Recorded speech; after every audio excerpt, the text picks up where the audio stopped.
1절 말씀 보면은 아이 사무엘이 엘리 앞에서 여호와를 섬길 때에는 여호와의 말씀이 희귀하여 이상이 흔히 보이지 않았더라 그랬습니다. 보이지 않았더라 하나님 말은 하나님의 계시가 이스라엘에게 주어지지 않았을 뿐만 아니라 이스라엘은 하나님의 계시에 대해서 무관심했다 하는 뜻입니다. 하나님께서 계시도 내리지 않았을 뿐만 아니라 이스라엘 백성들도 하나님의 계시에 대해서 관심이 없다는 거죠. 그리고 2절에 보면 엘리의 눈이 점점 어두워가서 잘 보지 못하는 그때 그가 자기 처소에 누웠고 그랬습니다. 엘리의 눈이 점점 어두워가서 잘 보지 못하는 그때라고 했습니다. 엘리의 눈이 점점 어두워 가서 잘 보지 못한다. 물론 나이가 많아서 그렇긴 합니다만은 나이가 많다고 해서 다 보지 못하는 것은 아니죠. 이 말은 그 지도자의 영육간의 모든 것, 다시 말해서 보는 눈, 듣는 귀, 깨닫는 머리, 말하는 입, 이 모든 것이 유명무실해졌다는 겁니다. 쓸모가 없다는 거죠. 재구실을 하지 못했다는 겁니다. 영적인 지도자로서 영육간의 이 엘리는 대제사장이면서 이스라엘의 백성들의 사사였습니다. 그러니까 육적으로도 지도자고 영적으로도 지도자라는 것입니다. 그런데 이 엘리는 보는 눈이, 저 안목도 보는 눈도 다 자꾸만 역할을 하지 못합니다. 듣는 귀도 없어서 하나님의 음성을 들을 수가 없습니다. 깨닫는 머리도 없어서 하나님께서 계속해서 부르시는데도 뒤늦게야 깨닫습니다. 그는 말하는 입도 가지지 못했습니다. 말하는 입 물론 있죠. 말하는 입이 다 있죠. 누구나 다. 그런데 말하는 입이 없다는 소리는 소통이 안 된다는 소리죠.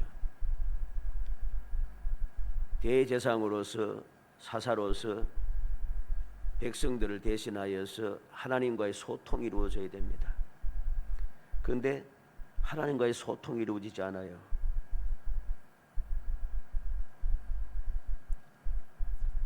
이런 때에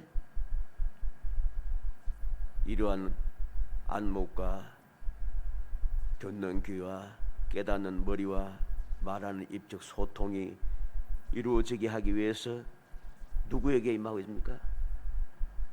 아이 사무엘에게 하나님 말씀이 임한다는 것이죠. 이거는 심각한 일입니다. 엘리는 하나님께서 여러 번 부르는데도 깨닫지 못해요. 4절로 8절이죠. 당신이 나를 부르셨기로 내가 여기 있나이다. 나는 부르지 아니하였으니 다시 누우라. 당신이 부르셨기로 내가 왔나이다. 내가 부르지 아니하였으니 다시 누우라. 세 번째, 당신이 부르셨기로 내가 여기 왔나이다. 그때야 비로소 엘리는 여호와께서 부르신 줄 깨닫고 그랬습니다. 처음에 깨닫어야 됩니다. 왜? 사무엘이 어디 있다 합니까? 사무엘이 있는 곳이 어디입니까?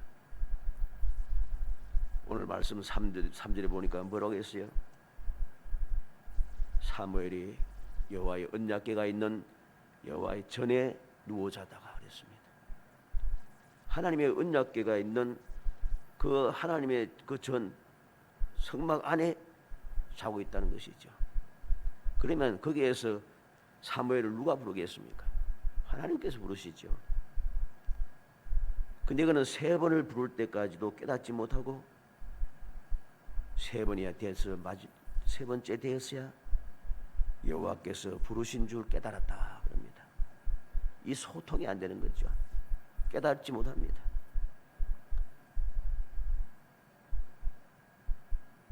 이것은 왜 문제가 되겠습니까? 사사기 2장 18절에 보면 여호와께서 그들을 위하여 사사들을 세우실 때에는 그 사사와 함께 하셨고 그 사사가 사는 날 동안에는 여호와께서 그들 대적의 손에서 구원하셨으니 그랬습니다. 사사를 누가 채웁니까? 여호와께서 사사를 세웠답니다. 그리고 사사를 세웠을 때는 여호와께서 그 사사와 함께 하신다 했습니다. 그리고 그 사사가 사는 달 동안에는 여호와께서 그들을 대적의 손에서 구원하셨으니 그랬습니다. 그런데 이 엘리에게는 이것이 하나도 이루어지지 않아요.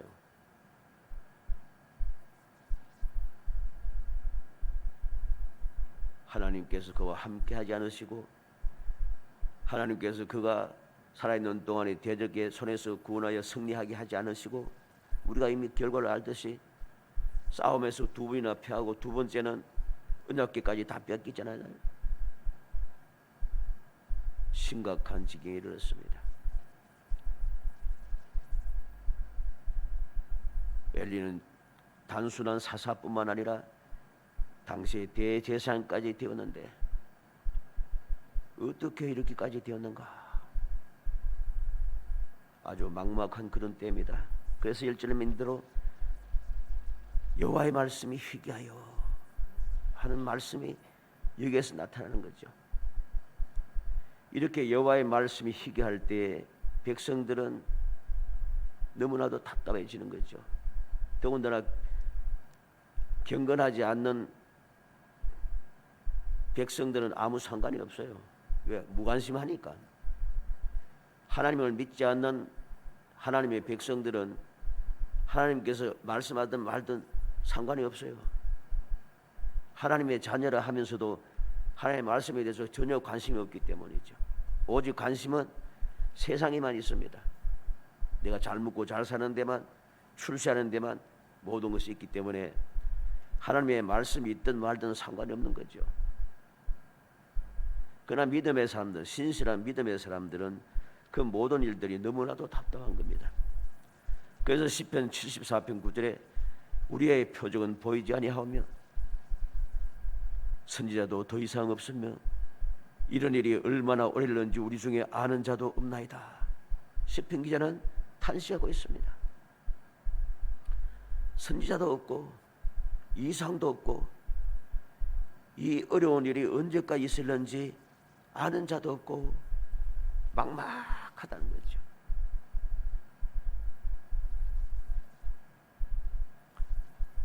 이러하고 암울하고 막막한 때에 여호와께서 부르시는지라. 이 말씀이 얼마나 복된 말씀인가, 얼마나 소망이 넘치는 말씀인가 하는 것을 우리는 알아야 됩니다. 이렇게 암울할 때에, 이렇게 막막하고 어떤 일이 생길지 알지 못하는 때에 여호와께서 말씀하신다는 것, 여호와께서 불러주신다는 것, 이거는 너무나도 감사하고 감격한 일입니다. 그런데 이 감사하고 감격한 일에 대하여 감사하고 감격한 사람들이 별로 없습니다. 오늘 본문에 나타나듯이 감사하고 감격하는 사람이 없어요. 이게 더 심각한 문제죠.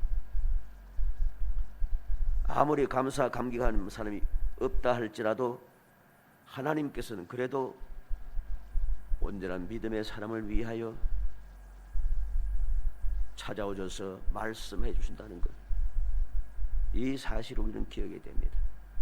다시 말해서 아무런 하나님의 말씀이 희귀하여 듣는 이상도 없다.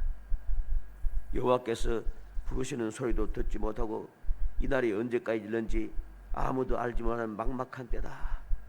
이렇게 탄식하는 것이 아니라 탄식만 하고 있으면 아무 소용없습니다. 그런 때일수록 우리는 하나님의 뜻을 깨닫기 위하여 여호와께서 부르시는 그 음성을 듣기 위하여 전심전력을 다해야 되고, 또 그러한 때가 있었을 때에 감사 감격하는 마음으로 하나님께 영광을 돌릴 수 있어야 됩니다. 그리하지 못하니까 문제가 심각해지는 거죠. 그 문제가 무엇이었습니까?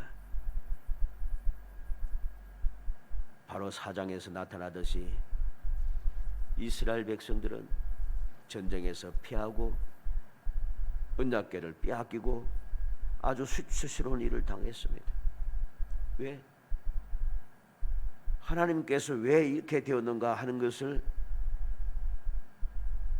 앞에서 선지자 말씀해줘도 모르고 이제는 사무엘을 통해서 알려주어도 그들은 깨닫지 못하고 감사감격하지 못해요.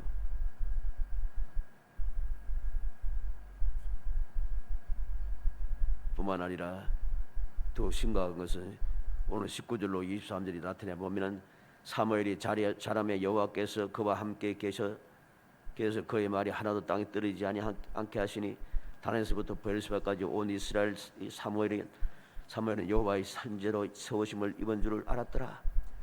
여호와께서 실로에서 다시 나타나시되 여호와께서 실로에서 여호와의 말씀으로 사무엘에게 자기를 나타내시니라. 모든 이스라엘 백성들이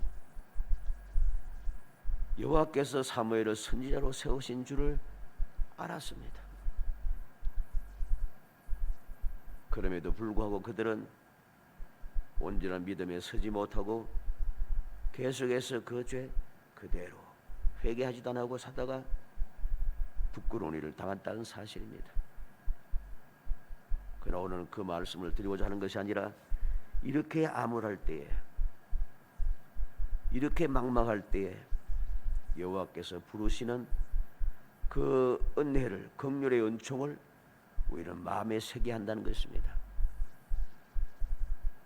이 말은 다시 말하면 무슨 뜻인가 하면 아무리 세상이 악하고 멸망 직전이라도 하나님께서는 긍휼을 베푸신다는 거죠. 그래서 지혜로운 사람들은 온전한 믿음을 가진 사람들은 바로 그 순간에 긍휼의 시간이 주어졌을 때 긍휼의 시간을 놓치지 않는다는 것입니다. 이게 중요한 거죠. 우리는 말씀을 통해 창세기부터 시작해서 쭉 요한계시록까지 쭉 보면은 하나님께서 큰 재앙을 내리시고 마지막 멸망이 이르실 때까지도 순간에 하나님께서는 기회가 딱 주어져요. 장사께서 기회가 주어져요. 이게 하나님의 은혜고 이게 하나님의 긍휼의 은총입니다. 그런데 사람들은 세상 사람들은 뭐 말할 거 없습니다. 원래 안 믿으니까.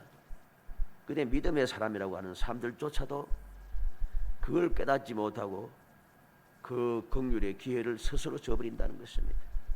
이게 심각해지는 겁니다. 이런 암울할 때에 여호와께서 부르심으로써 이루어지는 하나님의 긍휼의 은총을 오늘 말씀을 통해서 우리는 살펴야겠습니다. 그래서 어찌하든지 우리 모든 성도들이 어떤 한순간이라도 순식간에 지나가는 그 순간이라도 하나님께서 은혜 베푸실 때 은혜를 온전히 받아 누리는, 그래서 영원히 행복하면 그런 행복한 삶을 살아갈 수 있는 정말 복된 성도이 되시기를 주의 이름으로 축복합니다. 먼저 아이 사무엘을 여호와께서 계속해서 부르신다. 언제까지? 깨닫게 될 때까지.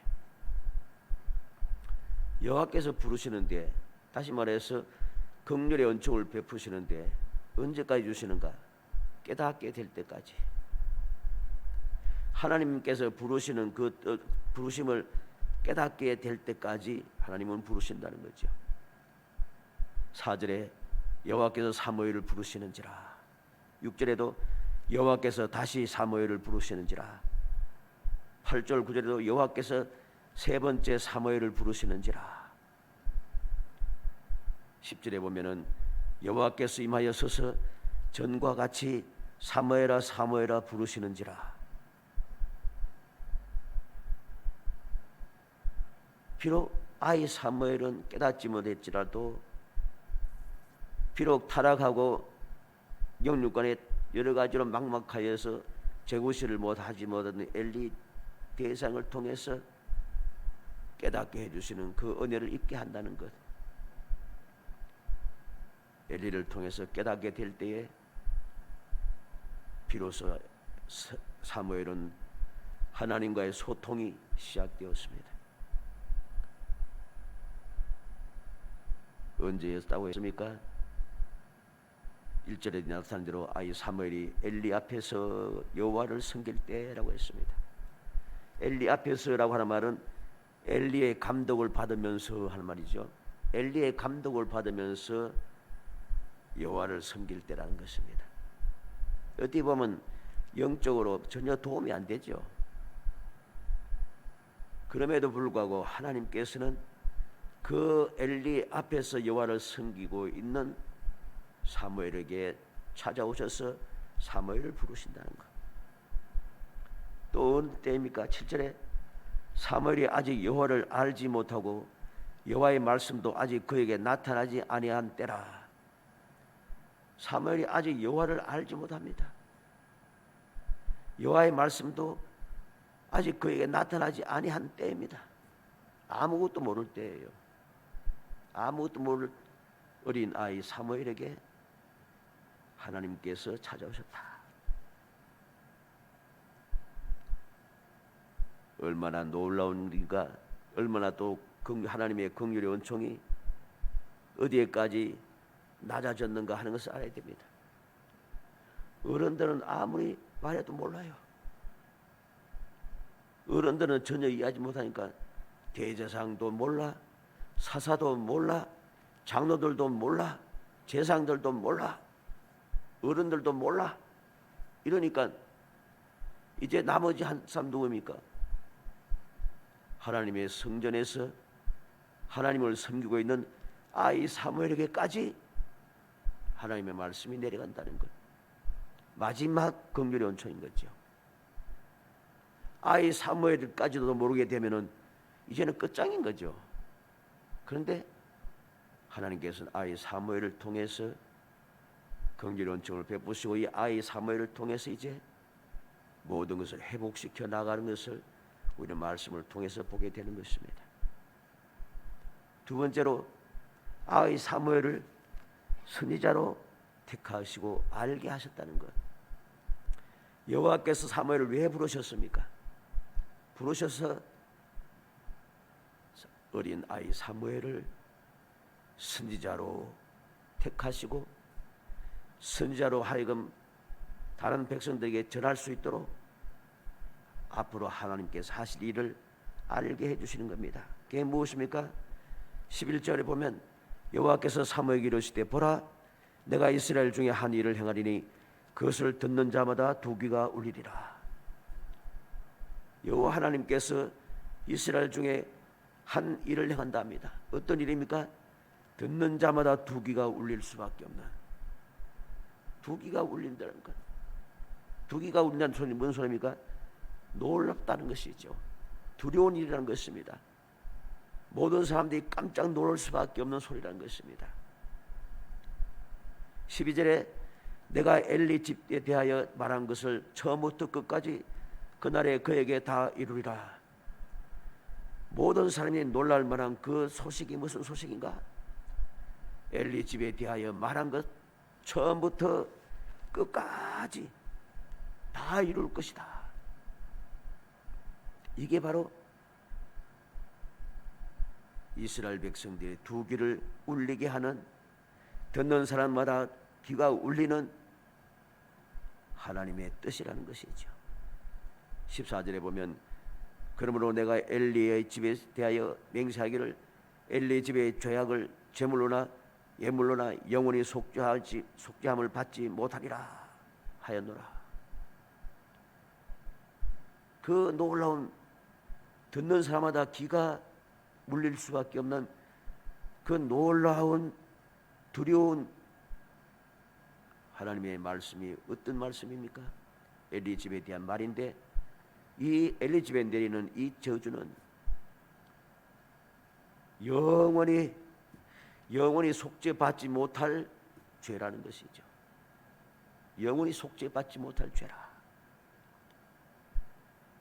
이렇게 여호와께서 부르셔서 사무엘에게 선지자의 직분을 주시고 그에게 선지자로서 전할 말을 여기서 전하여 주신다는 것입니다. 정말로 그 소리는 모든 사람들이 놀랄 수밖에 없는 이야기입니다. 이건 얼마나 놀라운 일인지. 원래 레위는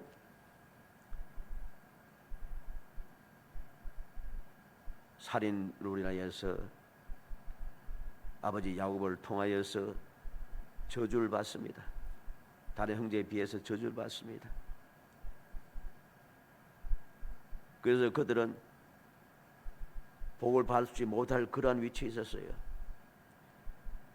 근데 그 중에 그 레위 집의 사람의 중에서 모세가 태어나고 모세를 통하여 아론이 대제사장이 첫 번째 제사장이 되고 또 그 비느하스라고 하는 제사장이 하나님을 사랑함으로 범죄한 백성들을 두려워하지 않고 죽임으로 말미암아 하나님께서 그들의 모든 죄를 용서하시고 그들에게 저주가 변하여 복이 되게 하셨습니다. 그래서 레위 지파가 어떻게 되었어요? 아론의 지파는 아론의 자손들은 제사장이 되고 레위 지파는 하나님의 성전에서 섬기는 사람이 되고 이렇게 되었습니다. 그래서 보면은 이 레위 지파는 이스라엘 12지파 중에서 숫자가 제일 적습니다. 다른 지파는 그렇게 장성한 사람들이 20세 이상 50세 이하까지 장성한 싸움을 할 수 있는 장성한 사람들이 적어도 4만에서 8만까지 쭉 되어지는데 이 레위 지파는 20세가 아니라 20세 더 밑에부터 시작해서 어린 아이부터 나이를 개수해 남자아이를 다 개수하는데도 어린 아이부터 개수하는데도 3만이 되지 않아요. 숫자가 굉장히 적어요. 그랬던 그들이 하나님의 은혜를 입어서 이렇게 되었는데 이제 엘리 집안은 다시금 저주로 돌아가는데 이 저주는 돌이킬 수 없는 저주가 되어버렸어요. 앞서 야곱을 통해서 받은 저주는 돌이켜져서 축복으로 바뀌어졌잖아요. 근데 엘리 집안에 내리는 이 저주는 바꿀 수가 없어요. 이제 영원히 속죄받지 못하겠다 하나님께서 말씀하십니다. 얼마나 두려운 일인가를 우리는 알아야 됩니다. 마지막 세 번째로 여호와께서 부르시면서 무슨 말씀을 하십니까? 속죄받지 못할 영원한 저주를 내리시는 이유를 가르쳐 줍니다. 왜 영원히 속죄받지 못하는가?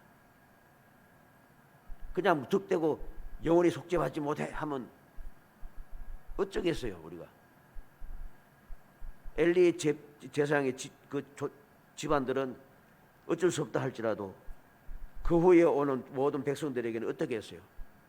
엘리 제사장의 집안이 왜 저렇게 저주를 받았지? 왜 영원히 저주를 받지? 이유를 모르니까 나도 모르게 그 죄를 또 짓을 수밖에 없던 겁니다. 그런데 하나님께서는 그렇지 않게 하기 위해서 그 이유를 사무엘을 부르셔서 가르쳐 주시는 것이죠. 그게 무엇입니까? 13절 내가 그의 집을 영원토록 심판하겠다고 그에게 말한 것은 그가 아는 죄악 때문이니 이는 그가 자기의 아들들이 저주를 자청하되 금하지 아니하였음이니라. 왜 다시는 회복되지 못한 영원한 저주가 임하였는가? 알고 있는 죄 때문이라. 알고 있는 죄 때문이라. 알고 있는 죄 때문이라.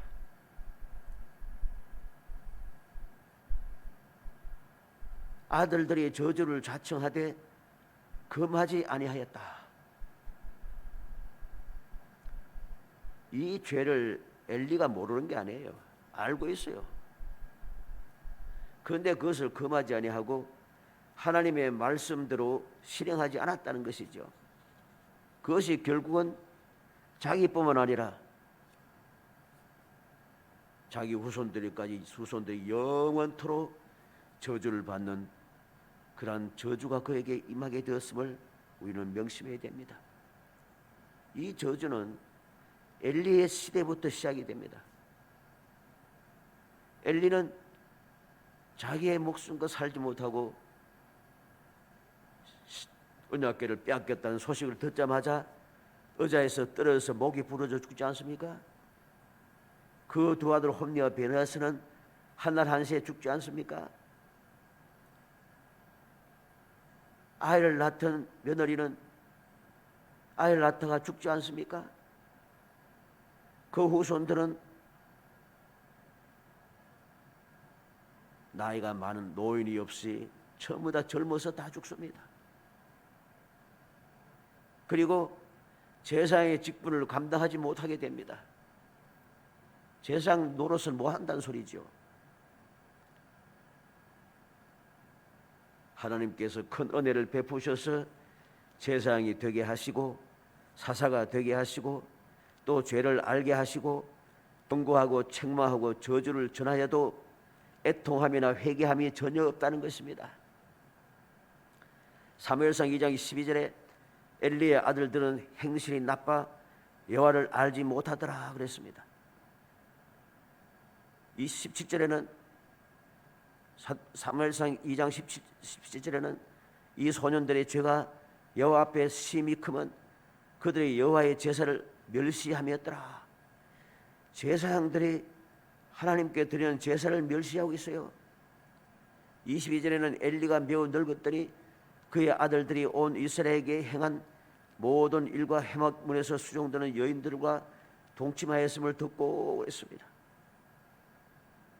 이 두 아들들이 죄를 짓는 것을 엘리 제사장은 다 알고 있어요. 다 알고 있어요.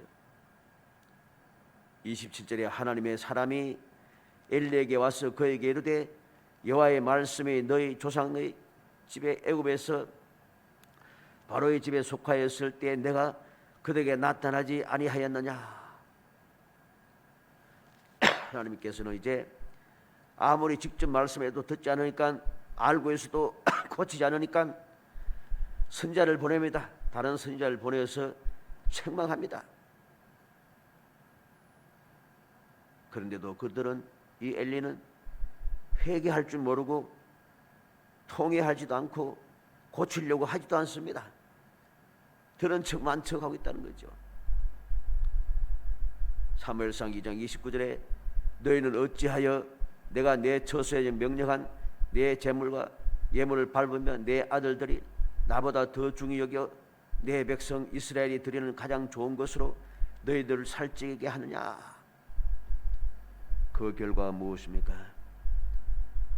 환난을 볼 것이다. 내 눈이 환난을 볼 것이다. 내 집에 영원히 노인이 없을 것이다. 젊어서 죽을 것이다.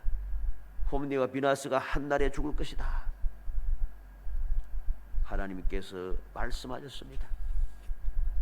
이렇게까지 말씀하셨는데도 아무도, 심지어는 엘리 제사장조차도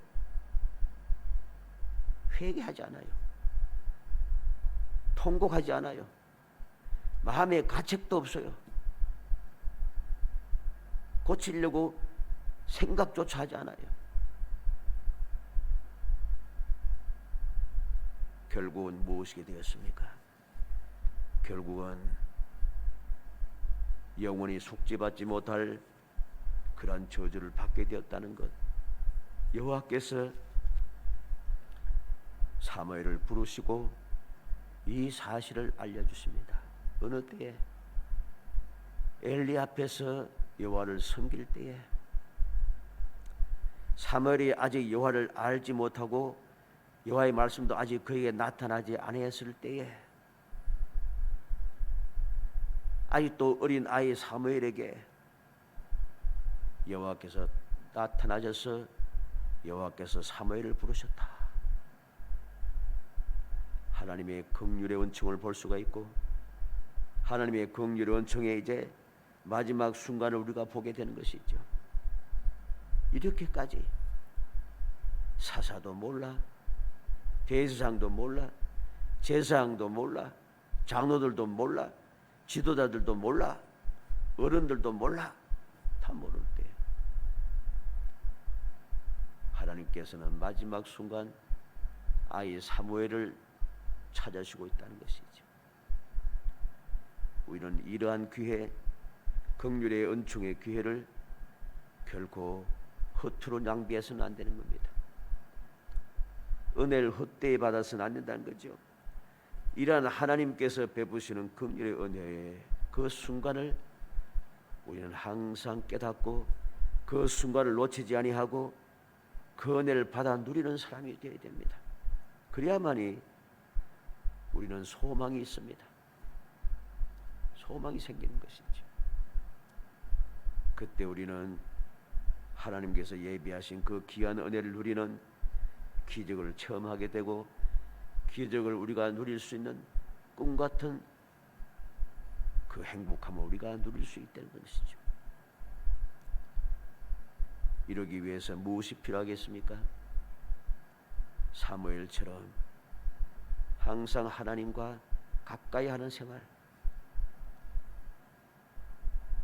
하나님과 가까이 하는 생활을 해야 됩니다.